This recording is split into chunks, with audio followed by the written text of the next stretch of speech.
palavra de Deus diz assim, Zacarias capítulo 4, a partir do verso 1, é um dos últimos livros do Velho Testamento, antes de Mateus, vai voltando que você acha Zacarias ali, tá? Zacarias 4, a partir do verso 1, diz assim: Depois o anjo que falava comigo tornou a despertar-me, como se desperta alguém do sono, e me perguntou: O que você está vendo? E respondi: Vejo um candelabro de ouro maciço com um recipiente para azeite na parte superior e 7 lâmpadas e 7 canos para as lâmpadas. Há também 2 oliveiras junto ao recipiente, uma à direita e outra à esquerda. E perguntei ao anjo que falava comigo: O que significa isso, meu Senhor? E ele me disse: Você não sabe? Não, meu Senhor, respondi. E esta é a palavra do Senhor para Zorobabel: Não por força, nem por violência, mas pelo meu Espírito, diz o Senhor dos Exércitos. Quem você pensa que é, ó montanha majestosa?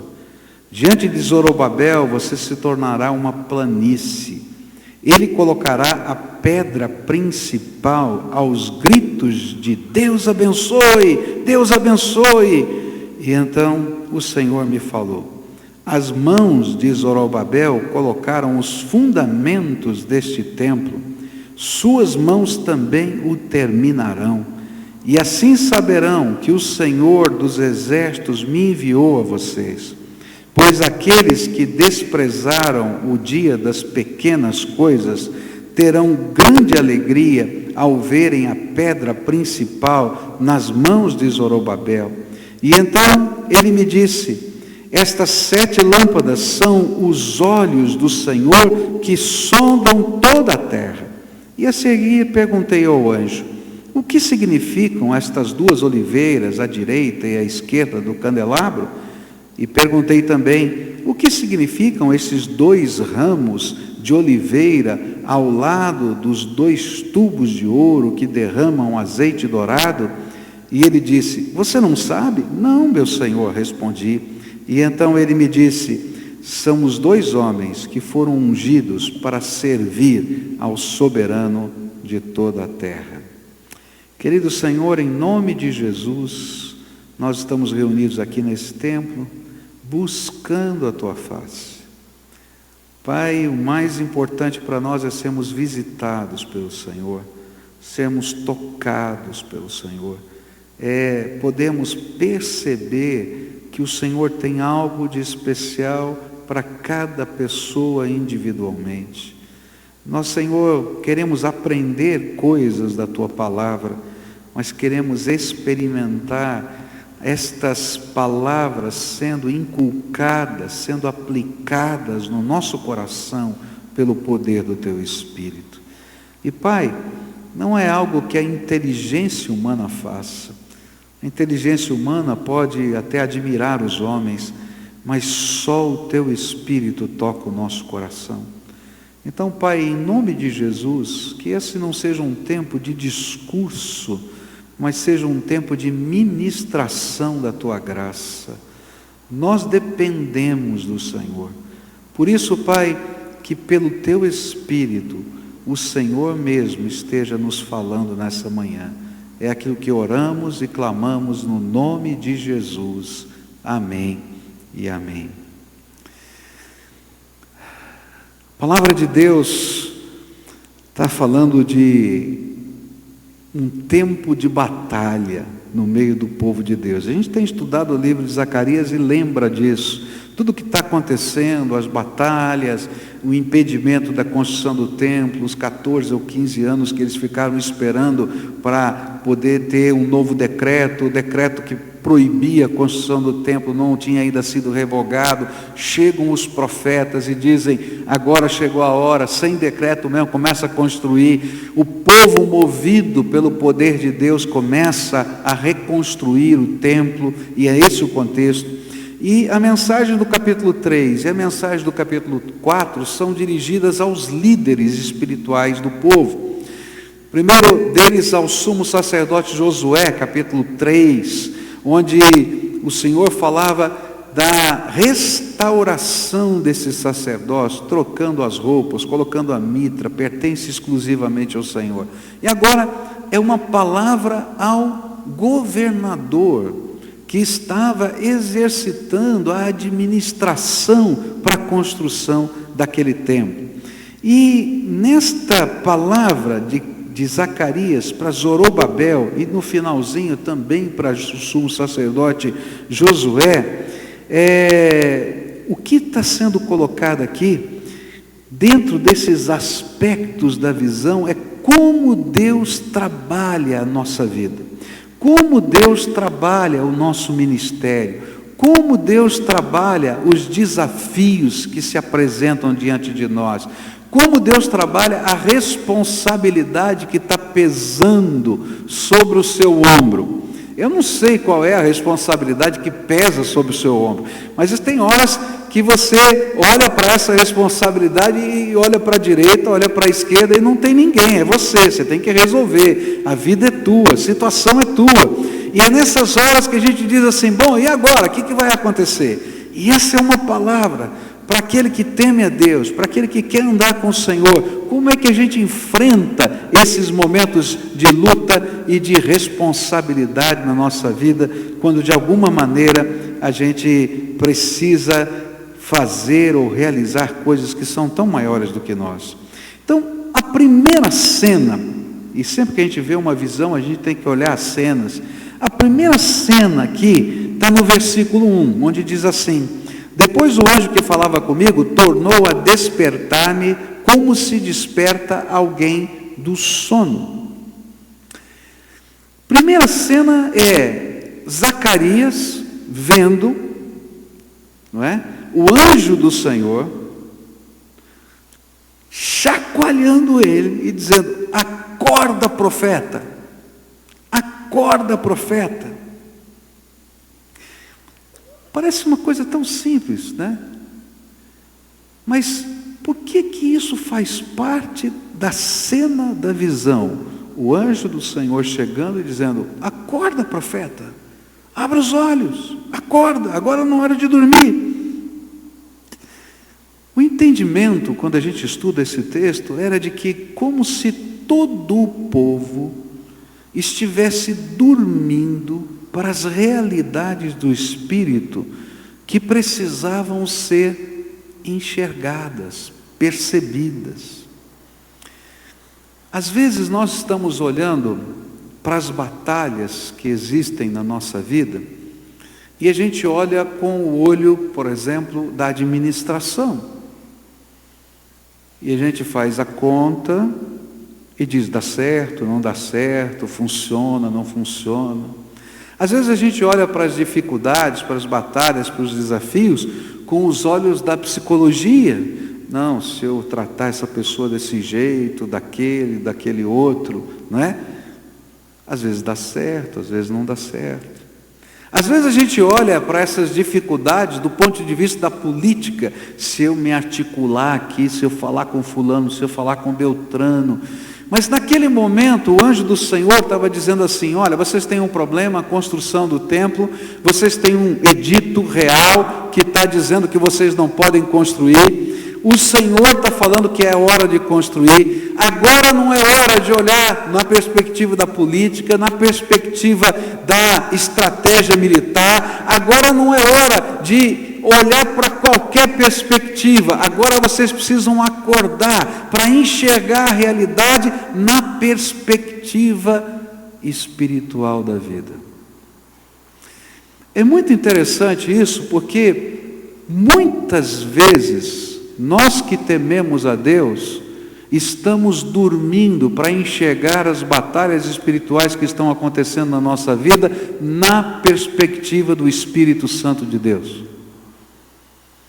E é por isso que às vezes a gente está perdendo uma série de batalhas, porque a gente está tentando usar a psicologia.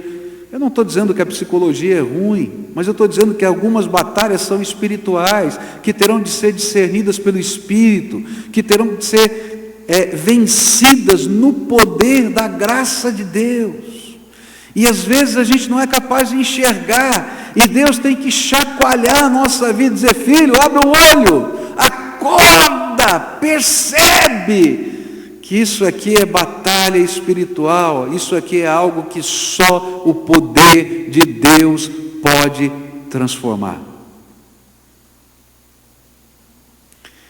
Eu estava na cidade de Londrina alguns anos atrás, e fazendo um curso, e de repente tocou um telefone, e um irmão da igreja, que fazia parte do conselho da igreja, muito bravo, e ele me ligou e disse: pastor, eu estive na reunião do conselho, e me desentendi lá com o irmão Beltrano, Ciclano, eu estou pedindo a minha admissão e estou saindo da igreja.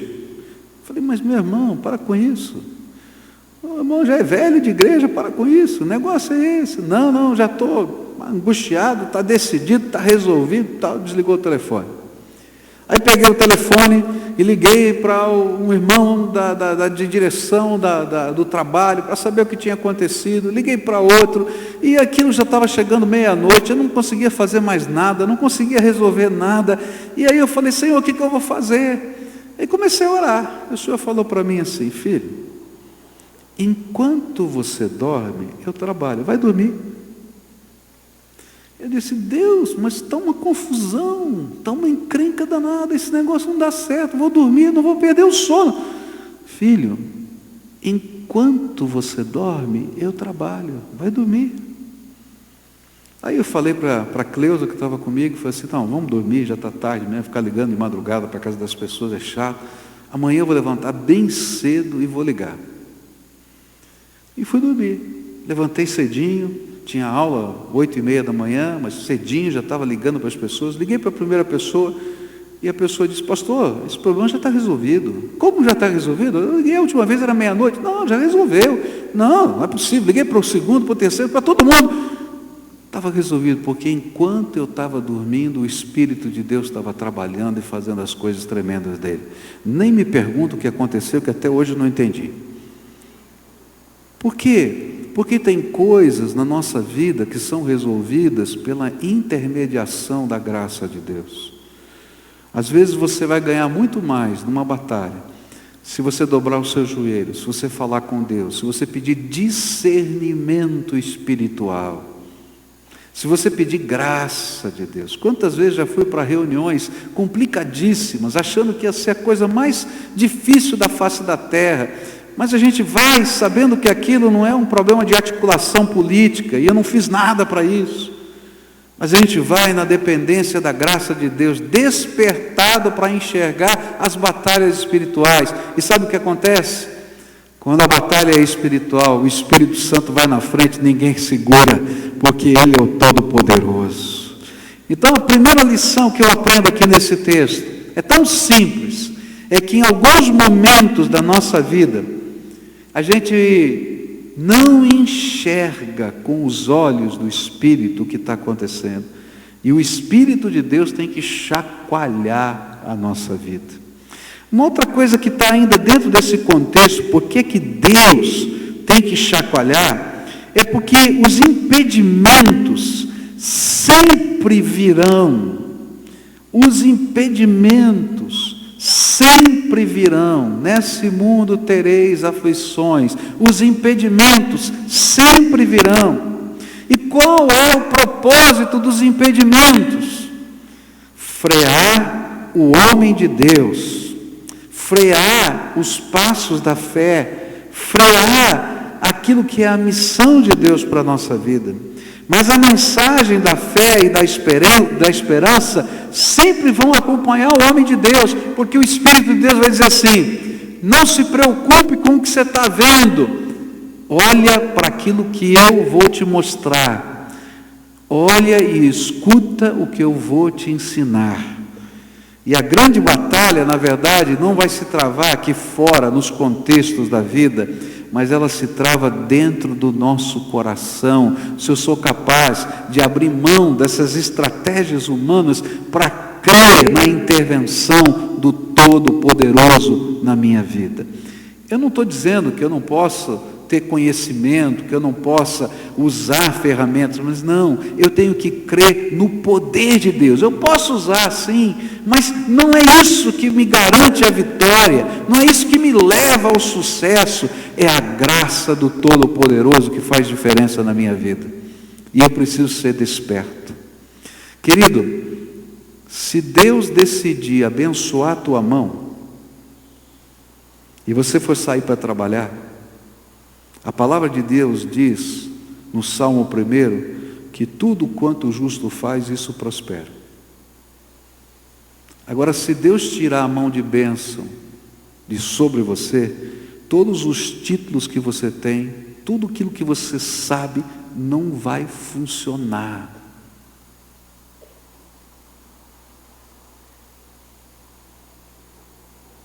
Está entendendo o que eu estou falando? Então, quando eu começo a entender essa dinâmica da vida, eu vou dizer: Senhor, eu vou fazer o meu melhor. Eu vou fazer o meu melhor, porque Deus quer que eu faça o meu melhor. Mas eu sei que o meu melhor não é nada diante de uma gotinha da tua graça. Eu estou aqui implorando: abençoa a minha mão, abençoa o meu trabalho, abençoa a minha paternidade para eu falar com meu filho. Abençoa, me dá discernimento, me dá graça. E aí a graça de Deus vem sobre a nossa vida. Então, que o anjo do Senhor hoje passe aí sobre você e te desperte. Para você entender que não existem coisas que são espirituais e o mundo material. Você é servo de Deus em qualquer lugar que você esteja, e se a graça de Deus estiver sobre você, a bênção de Deus vai estar lá com você em qualquer lugar. Então, desperta para essa realidade. Segunda coisa que vai aparecer aqui, vem nos versículos de 2 a 10. E a visão começa aqui. O que é que você está vendo? Respondi: vejo um candelabro de ouro maciço, com um recipiente para azeite na parte superior, 7 lâmpadas, 7 canos para as lâmpadas. Há também 2 oliveiras junto ao recipiente, uma à direita, outra à esquerda. E perguntei ao anjo que falava comigo: o que significa isso, meu Senhor? E ele disse: você não sabe? Não, meu Senhor, respondi. Esta é a palavra do Senhor para Zorobabel. Não por força, nem por violência, mas pelo meu Espírito, diz o Senhor dos Exércitos. Quem você pensa que é, ó montanha majestosa? Diante de Zorobabel, você se tornará uma planície, e ele colocará pedra principal aos gritos de Deus abençoe, Deus abençoe. E então o Senhor me falou: as mãos de Zorobabel colocaram os fundamentos desse templo, suas mãos também o terminarão, e assim saberão que o Senhor dos Exércitos me enviou a vocês, pois aqueles que desprezaram o dia das pequenas coisas terão grande alegria ao verem a pedra principal nas mãos de Zorobabel. E então ele me disse: estas 7 lâmpadas são os olhos do Senhor que sondam toda a terra. A grande lição desta visão está na imagem do suprimento ilimitado de azeite. O que está colocado aqui é uma lâmpada tremendamente estranha. Normalmente, essas lâmpadas que usavam azeite, elas tinham um pequeno reservatório para algumas horas, debaixo de cada castiçal daquele. Mas essa lâmpada, além de ter esse pequeno reservatório, ela tinha outros reservatórios, dando a ideia de abundante combustível para aquelas 7 lâmpadas. E isso se confirma na interpretação que o anjo está dando. Não por força, nem por violência, mas pelo meu Espírito, diz o Senhor dos Exércitos. Por quê? O azeite no Velho Testamento e no Novo Testamento, ele é um símbolo, sempre foi um símbolo do revestimento de graça pelo poder do Espírito.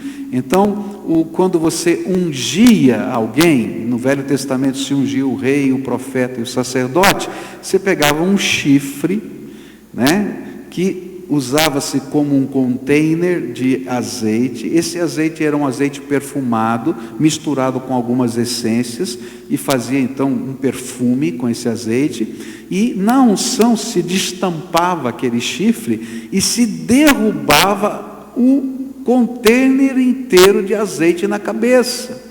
O Salmo 133 vai descrever isso. É como azeite que desce pela cabeça, pela barba de Arão e vai até a orla do seu vestido. Quer dizer, vai molhando tudo, vai revestindo tudo. E a ideia era essa: olha, assim como esse azeite está sendo derrubado sobre a tua cabeça e está cobrindo você, revestindo você, assim Deus está derramando sobre você o seu Espírito Santo, para te guiar, para te ensinar, para caminhar sobre a sua vida, para você caminhar durante a sua vida na direção dele. E então o anjo diz: está vendo? Essas lâmpadas, esse azeite estão simbolizando esse revestimento de Deus para você cumprir a missão. E é por isso, Zorobabel, lembra, não é por força, nem por violência, mas pelo meu Espírito. A revelação de Deus para o governador Zorobabel, que tinha que administrar a construção do templo, era que todo o seu trabalho não dependia da sua força física, da sua força estratégica, da sua força política, da sua inteligência humana, mas que aquilo que aconteceria seria ministração poderosa do Espírito Santo de Deus.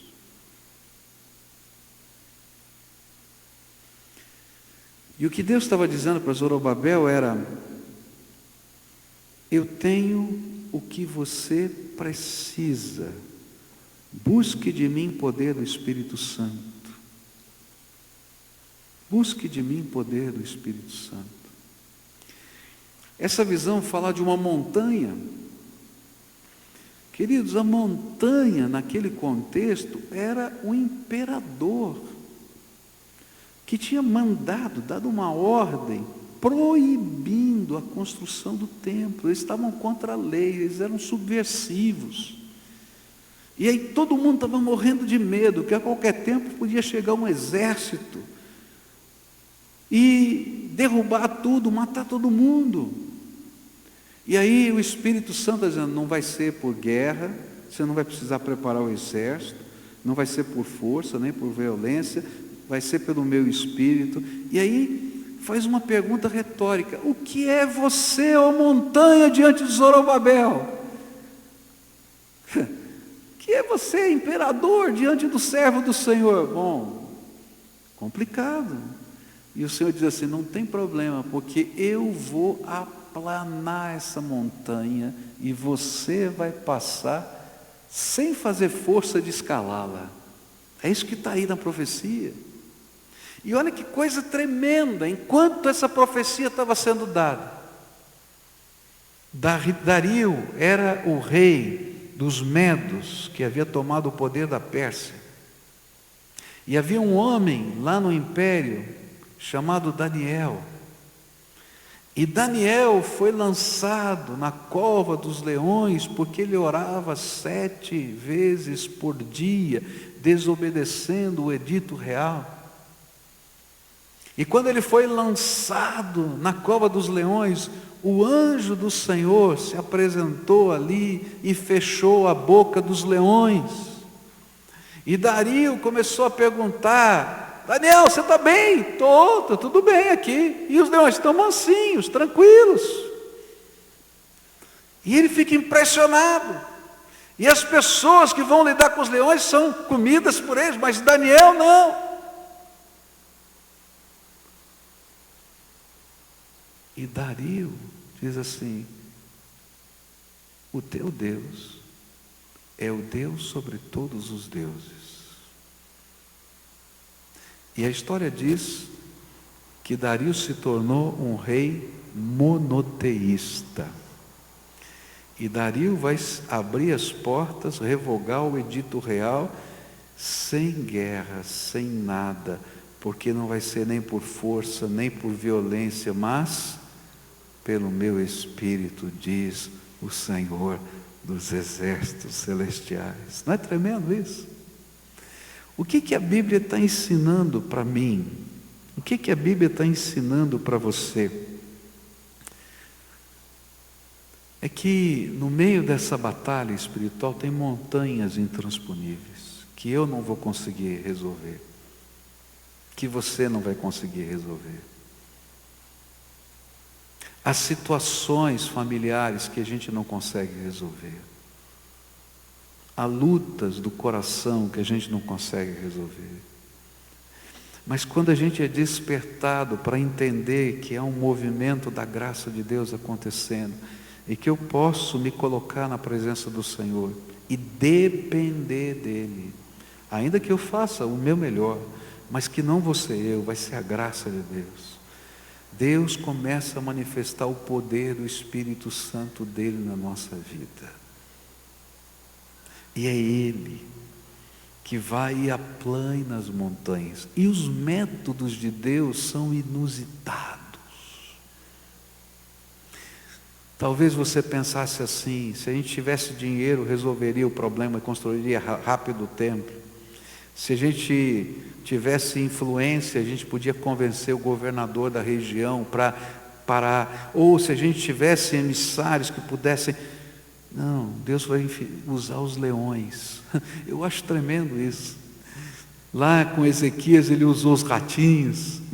Para Daniel ele usa os leões. É inusitado, o jeito de Deus é inusitado. Eu não consigo prever. Sabe por quê? Para que eu nunca me esqueça que a glória é dele. Quem fez foi Ele. Meus irmãos, o mês passado eu estava angustiado, porque eu falei para vocês que não saiu nenhum empréstimo, lembra? E mês de julho, estava um frio, vocês lembram o frio que estava no mês de julho aqui? Tinha culto que tinha meia dúzia de gato pingado, porque estava frio demais, e aí nós com as janelas, né, Nilson, aqui, maravilhosas, né? Mais frio ainda, sem o ar-condicionado, né? Está vendo, Nilson? Eu falei que era o último inverno ano passado. Mentia, não foi que eu falei? Aí, agora estão passando outro aqui, né?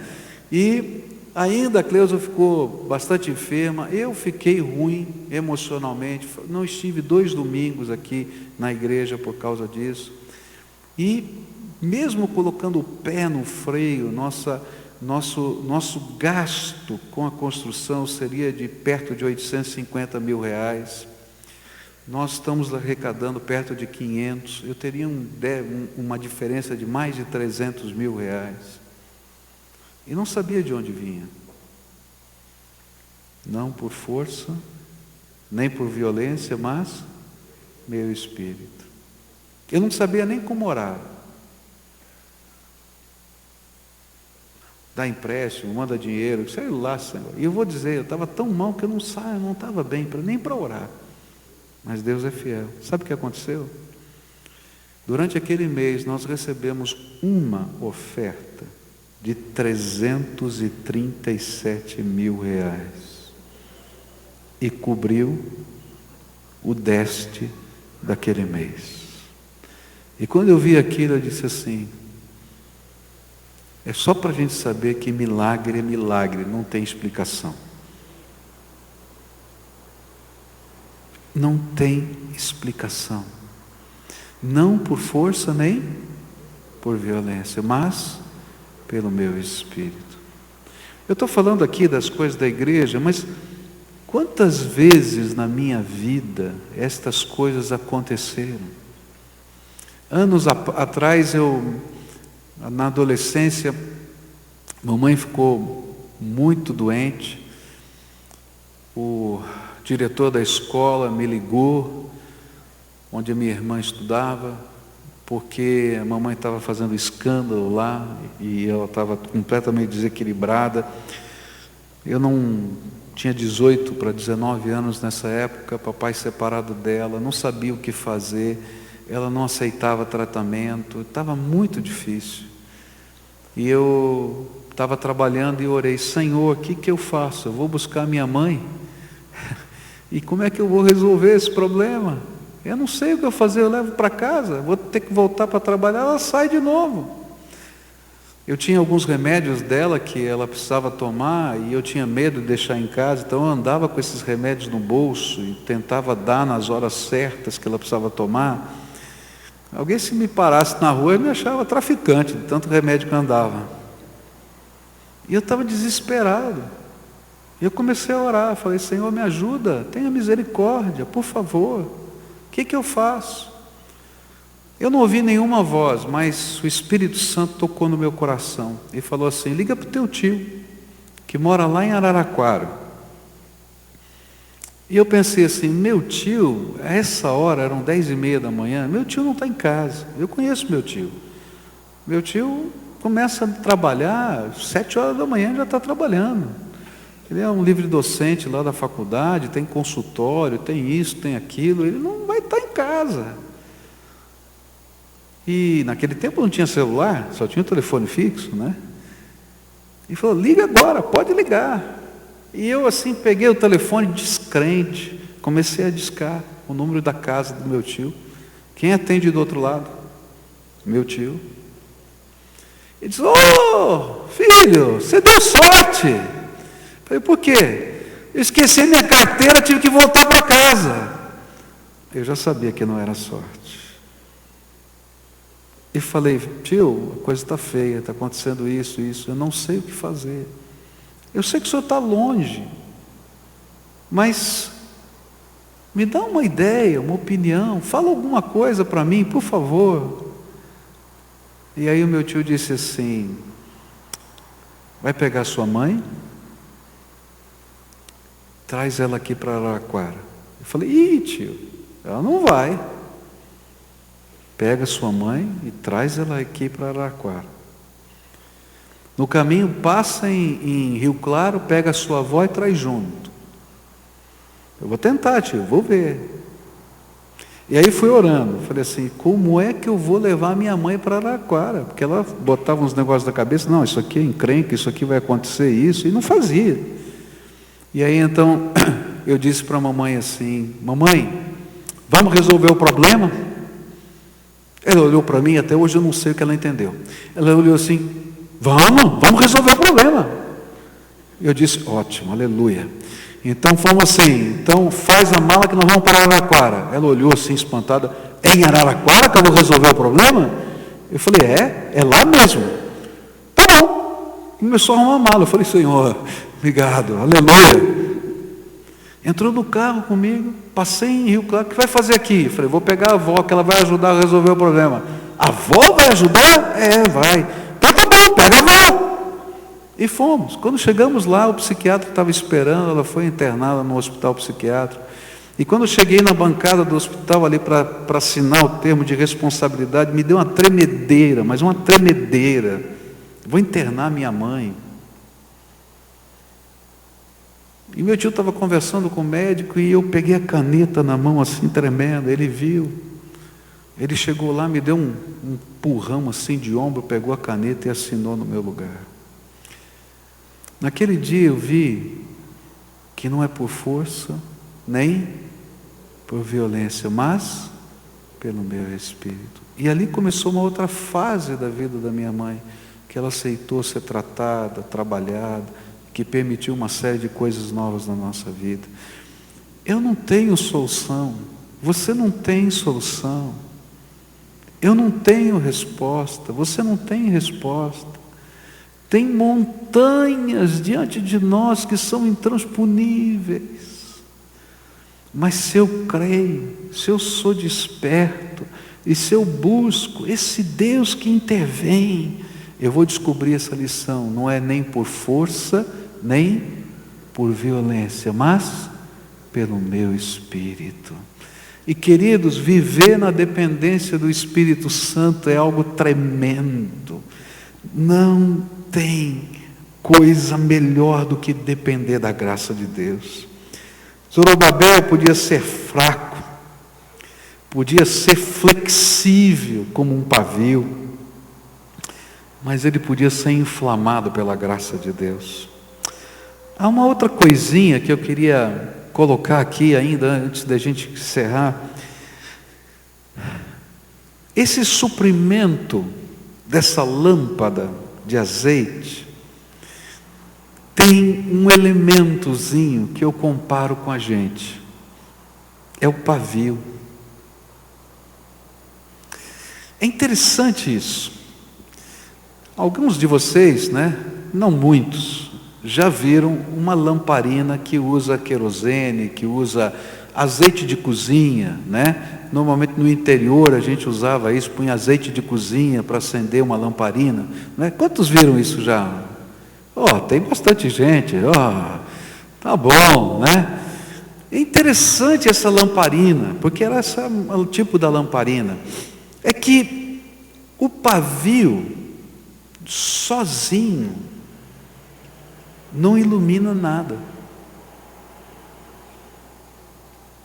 Não é verdade? Você queima o pavio inteiro e ele não ilumina nada.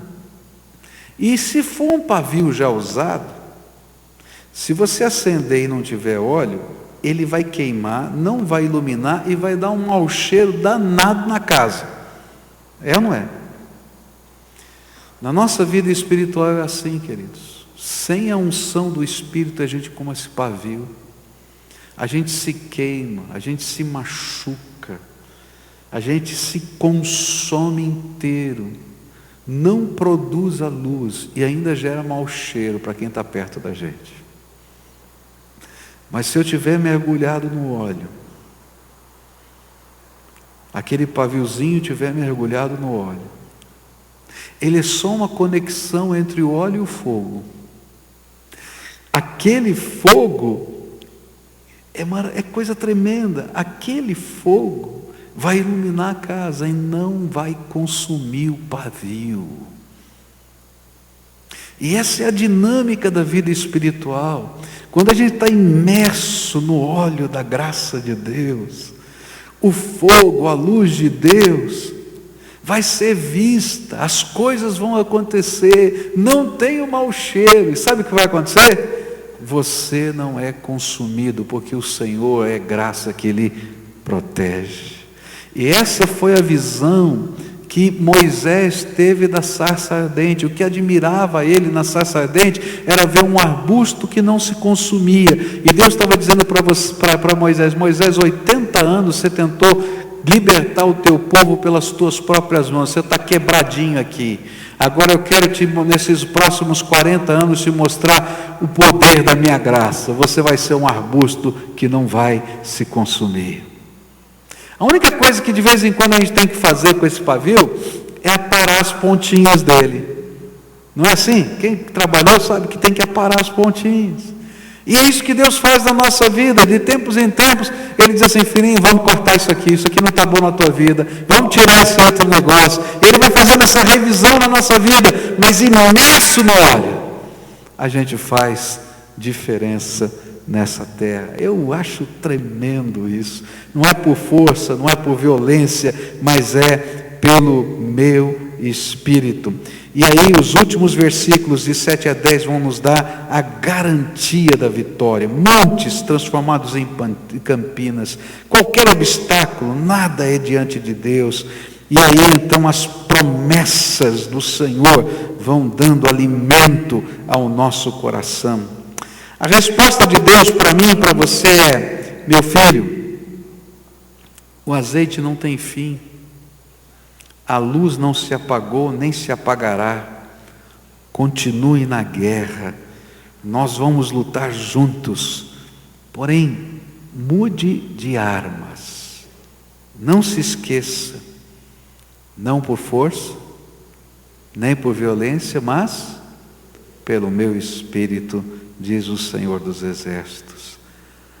A vitória na nossa vida é um ato de Deus, quando Ele decreta do céu. mas é um processo humano, onde eu me aproprio desse decreto dia a dia aqui na terra.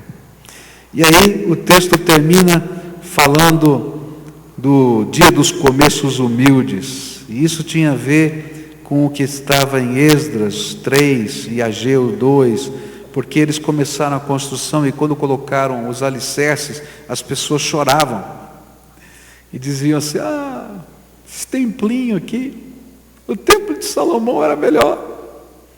E outros gritavam: graças a Deus, o templo.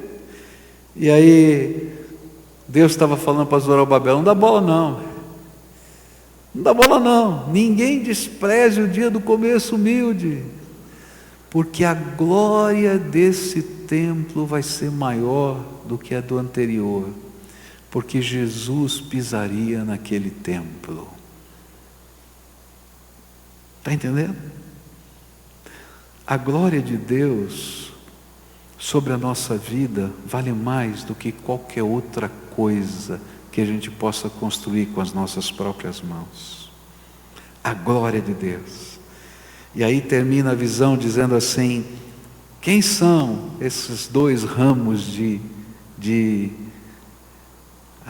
oliveira que estão aí, que vertem azeite dourado?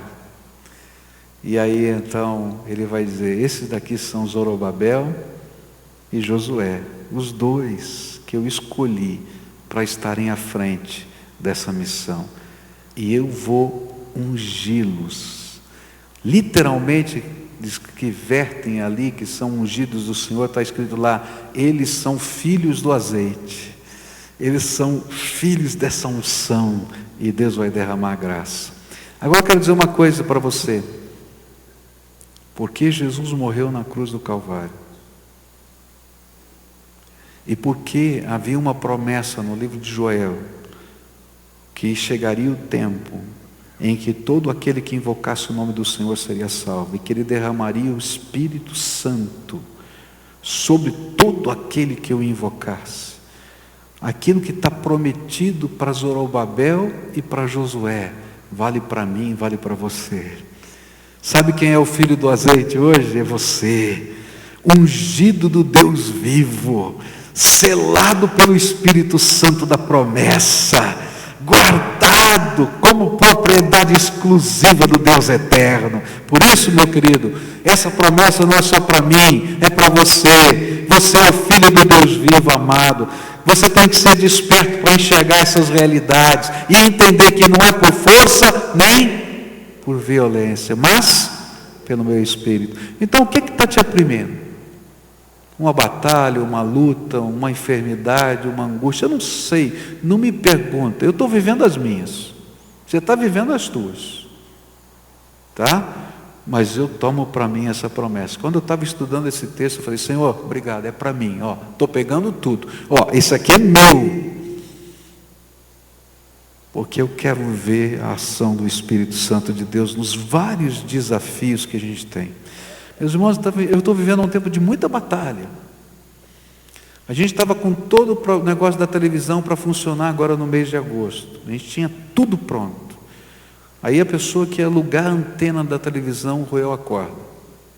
Não assinou o contrato. Tinha sido feito vistoria, tudo. Voltou tudo para trás. Falei: Senhor, olha só a confusão.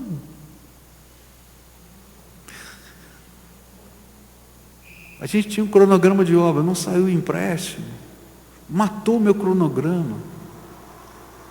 Outras coisas que aconteceram aqui na obra que atrasaram o nosso processo. Cleusa ficou doente. Falei: Senhor, mais alguma coisa? Mas cada dia que eu oro, o Senhor está falando para mim assim: filho, essas coisas são batalhas espirituais. Você não vai vencer de outro jeito. Você precisa da unção do meu Espírito. E eu estou aqui, Senhor, guardando cada uma das promessas, dizendo: não vai ser nem por força, nem por violência, mas eu e vocês vamos celebrar juntos vitórias. Agora, isso não vale só para a minha vida, não. Vale para você. E eu sei que Deus vai nos dar a vitória, porque é palavra dele para nós. Amém?